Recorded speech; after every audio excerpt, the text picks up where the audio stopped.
Good evening.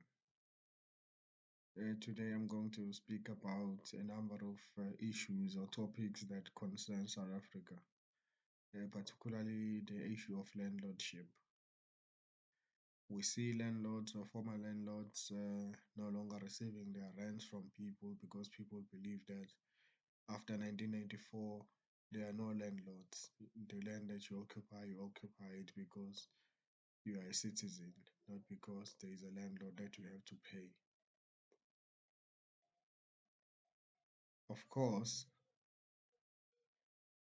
Uh, the issue of landlordship brings in the issue of migration and migrant laborers or laborers who go to faraway places to work, whether it's construction men or whether it's just employed government workers or medical doctors going to live in another village or in a village so that they can help the people there. So some of them would then rent a house in a unit, an apartment, or even a room. And then it brings in the relationship between the landlord and then the tenant now,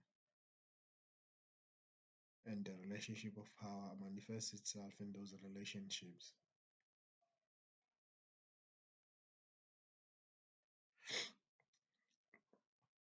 Of course, the issue of rents must be standardized if there are rents to be paid for the land.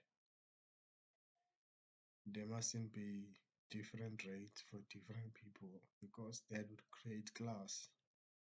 So if rates are, let's say, 1,000 rand, then everyone must pay 1,000 rands.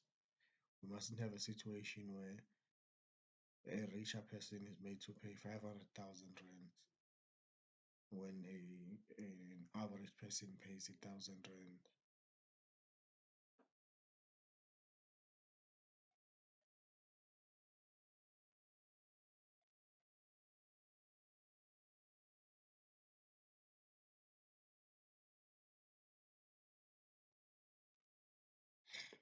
Of course,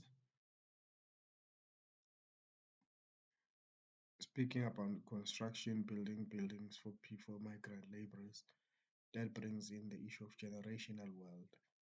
That the people who build the buildings themselves benefit from building them and benefiting from the profits from them, but their next generations will benefit from the building generating profits without having built them themselves. Of course, they won't have the experience of building those buildings, but they would then benefit from having those buildings as finished products which are producing money for them through rent.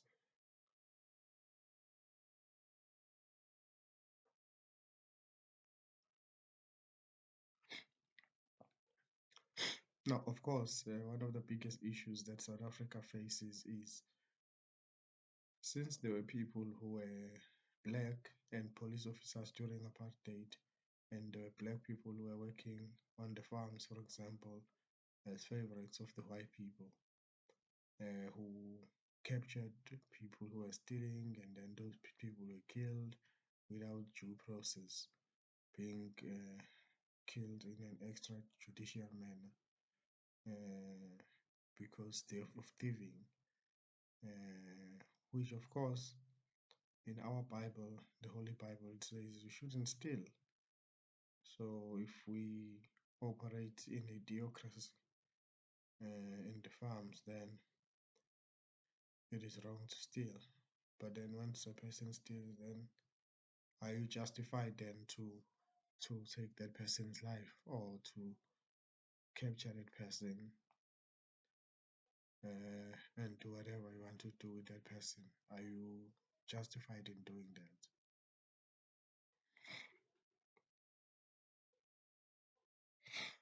Of course,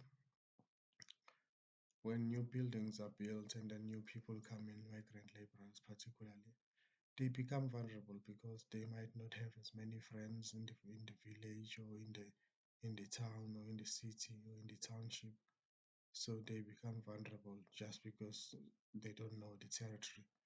So of course they need uh, guidance in order to move around in safe spaces.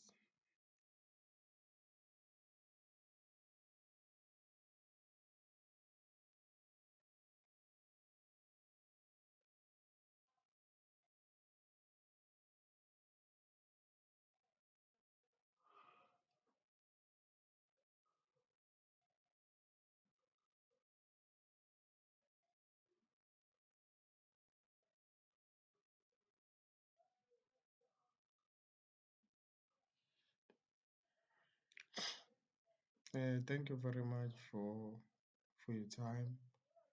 Uh, my eyes are failing me. I can't see what I wrote myself, but I guess this is the key debates today, particularly in relation to rents and landlords and democracy. Thank you.